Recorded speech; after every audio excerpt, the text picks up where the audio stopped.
Воспитанница Сыктывкарского детского дома номер 3 Анастасия Нефедова стала обладателем гран-при во всероссийском конкурсе по сохранению памяти о ветеранах, посвященном юбилею Великой Победы. Всего на суд жюри представлено около 2000 интерактивных работ школьников всей страны, 70 из нашей республики. Ольга Коняева о тонкостях работы.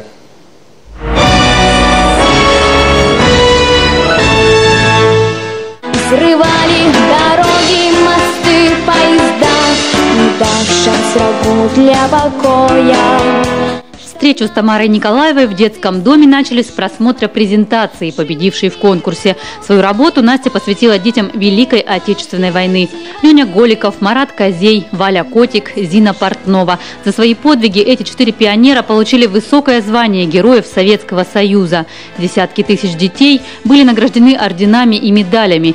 На их примере и воспитывалось послевоенное поколение. Хочу сказать слова огромной благодарности Насте за ту работу, которая имеет, несомненно, огромное значение не только в том, что она стала победителем на всероссийском конкурсе, но и вообще для нее самой и для ребят, которые в этом детском доме, я считаю, что вообще для детей. Потому что мы все прекрасно понимаем, что, к сожалению, наши дети, современные дети сегодня не знают ни героев настоящих, ни героев истории прошлых, ни героев Отечественной войны.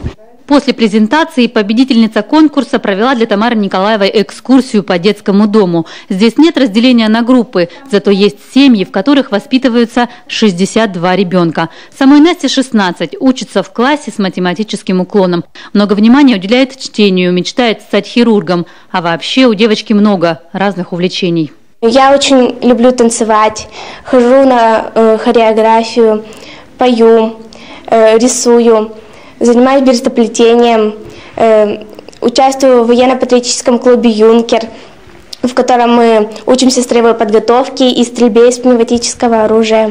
В детском доме делают акцент на патриотическое воспитание. Уже несколько лет подряд дети успешно сдают нормы ГТО. Занятия по военно-строевой подготовке проводит полковник госнаркоконтроля. И многие ребята планируют работать в силовых структурах. К 9 мая в учреждении готовились давно. В планах концерт для ветеранов, акция «Бессмертный полк». Неожиданной стала только победа Насти и ее поездка в Москву на торжественное награждение.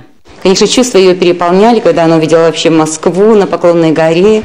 Все-таки музеи побывала, и на таком мероприятии, все-таки международный конгресс учителей присутствовала, и второй всероссийский слет «Отчизна, верные сыны». Это все, конечно, ей было очень интересно.